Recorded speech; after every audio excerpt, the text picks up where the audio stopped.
La historia te mintió.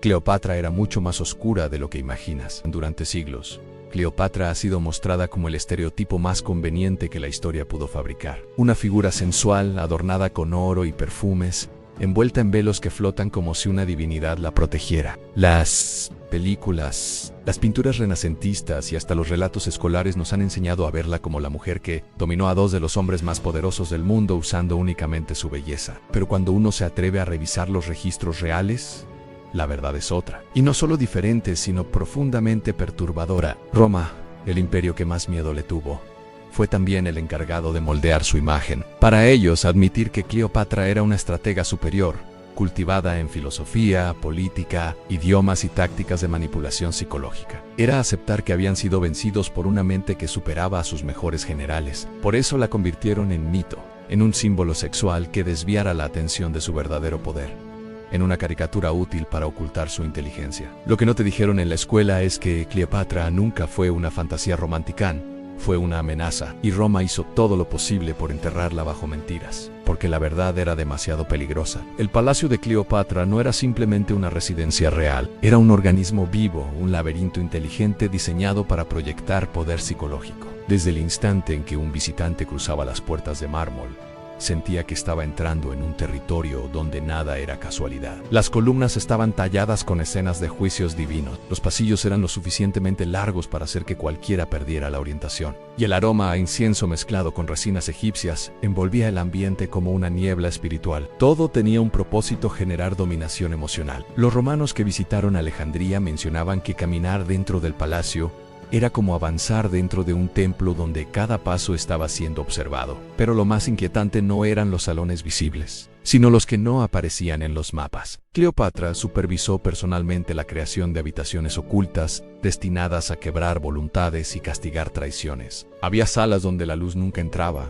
cámaras insonorizadas donde los gritos se perdían en la nada, y pasillos secretos por donde se transportaban prisioneros sin que el resto de la corte lo supiera. Uno de los lugares más temidos era la llamada Cámara del Día Falso, un espacio diseñado para confundir la mente humana. Espejos colocados estratégicamente reflejaban la luz del sol durante horas, creando un ciclo artificial que hacía que los prisioneros perdieran la noción del tiempo. Muchos confesaban crímenes inexistentes solo por escapar del tormento psicológico. Otro era la Galería de los Lamentos, donde los acusados caminaban escuchando oraciones funerarias dedicadas a ellos mismos, una muerte espiritual antes de la real. Este palacio, donde la estética y el terror se mezclaban, representaba mejor que nada el verdadero poder de Cleopatra, una reina que entendía que quebrar la mente era más eficiente que destruir el cuerpo. Y si su inteligencia era compleja, su familia lo era aún más, porque mucho antes de dominar imperios, Cleopatra tuvo que sobrevivir a algo todavía más peligroso en su propio linaje, un lugar donde la traición no era una excepción,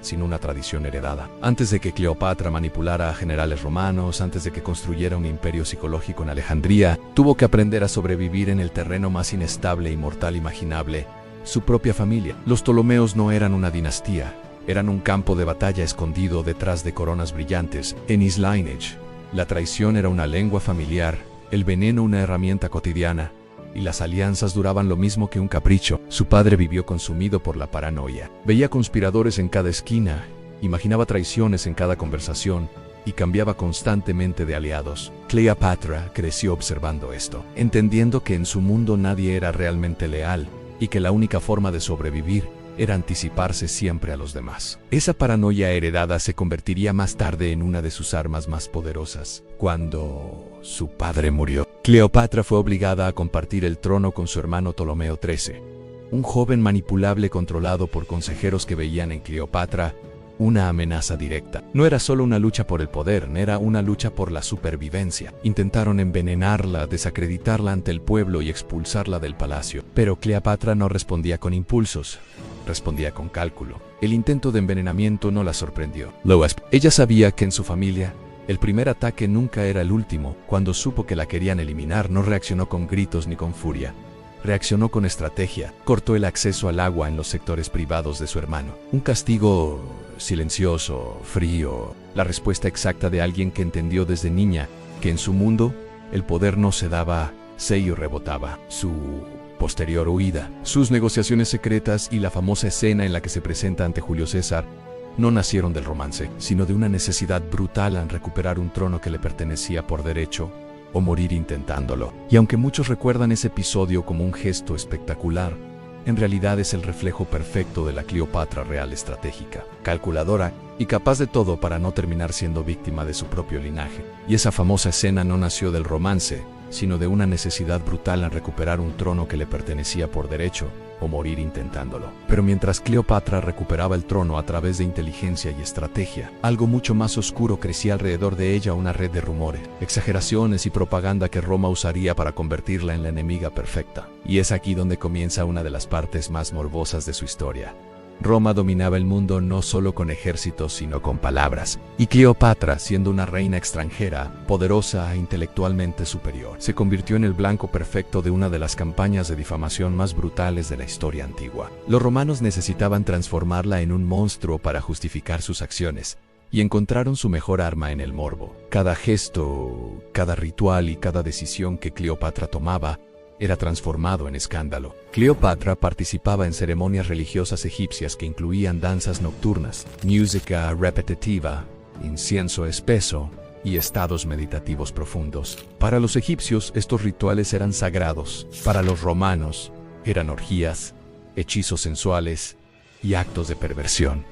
No buscaban entenderlos, buscaban convertirlos en titulares aterradores para su público. Se decía que Cleopatra mezclaba vino con sustancias psicoactivas para entrar en trances espirituales, que hablaba con sacerdotes que afirmaban comunicarse con los muertos, que celebraba banquetes donde las reglas morales eran borradas. Aunque la mayoría de estas historias fueron exageradas, surgían de una realidad más compleja. Cleopatra vivía en un mundo donde lo espiritual y lo político se fusionaban de maneras que Roma jamás comprendería. Y Roma aprovechó esa incomprensión para construir el mito más morboso de todos. En Cleopatra no era peligrosa por su poder, sino por su supuesta perversión. Un discurso perfecto para destruirla sin levantar una espada. Pero entre todos los mitos y exageraciones, hubo uno que se volvió inmortal en su muerte. Una escena que el mundo entero conoce, pero que casi con seguridad jamás ocurrió así. La muerte de Cleopatra es uno de los episodios más manipulados de toda la historia antigua. Hollywood y la cultura popular la han reducido a una escena dramática, la reina reclinada en un diván, vestida en oro, permitiendo que una serpiente venenosa muerda su brazo delicado. Una imagen poética pero completamente improbable. El veneno de serpiente rara vez ofrece una muerte rápida o indolora. Produce espasmos, vómitos, inflamación severa y una agonía larga. Cleopatra lo sabía. Tenía acceso a médicos, botánicos y alquimistas capaces de identificar toxinas. Por eso, la mayoría de historiadores modernos coinciden en que su muerte no fue por un áspid, sino por un veneno cuidadosamente preparado. Se cree que era un compuesto creado con plantas altamente tóxicas mezcladas con opio purificado, diseñado para provocar parálisis progresiva sin alterar el rostro ni causar convulsiones. Una muerte silenciosa, digna, exactamente como Cleopatra habría querido enfrentar su final con poder y decisión. Roma necesitaba la historia del áspid porque era dramática y simbólica. Convertía su muerte en un espectáculo, en una tragedia romántica fácil de vender. Pero la realidad es mucho más perturbadora. Cleopatra eligió morir antes de ser exhibida como trofeo en Roma. Eligió controlar incluso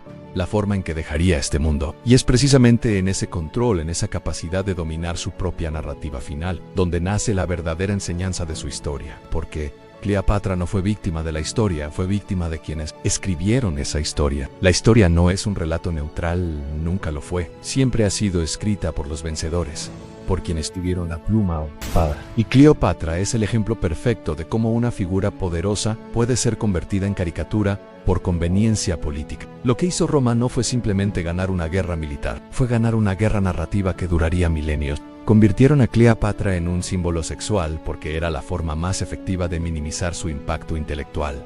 Transformaron su espiritualidad en morbo, sus estrategias políticas en romances, su inteligencia en manipulación y su liderazgo en escándalo. Porque admitir que una mujer extranjera fue capaz de desafiar a Roma con recursos limitados era demasiado incómodo. Mi punto es claro, Cleopatra no fue la mujer que nos enseñaron, no fue el mito hollywoodense. Fue una mente que dominaba no solo la política, sino la psicología humana. Una arquitecta del poder que entendió mejor que nadie cómo funciona el miedo, la lealtad y la percepción. La verdadera enseñanza es esta: Cleopatra no fue destruida por sus actos, sino por la historia contada por quienes la temían. Y hoy por fin, estamos recuperando su verdad. Y si tú estás aquí escuchando esta historia, es porque quieres conocer ese lado oculto, humano, crudo y real que la historia oficial siempre ha tratado de suavizar. Así que ahora te diré quién soy yo. Yo soy tu narrador de historias reales. Y si quieres seguir descubriendo el lado oscuro, humano y secreto de las celebridades como nunca te lo han contado, suscríbete ahora y activa la campana. Porque vamos a revelar lo que los libros maquillan, lo que la historia suaviza y lo que el público jamás ha escuchado. Porque detrás de cada figura famosa, ya sea una celebridad moderna o un personaje antiguo como Cleopatra, existe un lado humano, oscuro, secreto y visceral que merece ser contado. Un lado que transforma simples biografías en relatos profundos, incómodos y absolutamente fascinantes. Si tú quieres seguir descubriendo estas verdades, si te interesa conocer el punto de vista psicológico, emocional y oculto de tus personajes favoritos, este canal es tu lugar. Aquí te prometo una cosa, nunca te daré una historia que no cumpla lo que promete. No estás aquí para escuchar versiones suaves, estás aquí para escuchar la verdad. Así que suscríbete ahora y activa la campana, porque lo que viene no es cualquier cosa, vienen historias más oscuras, más intensas y más humanas que esta, y tú no querrás perdértelas.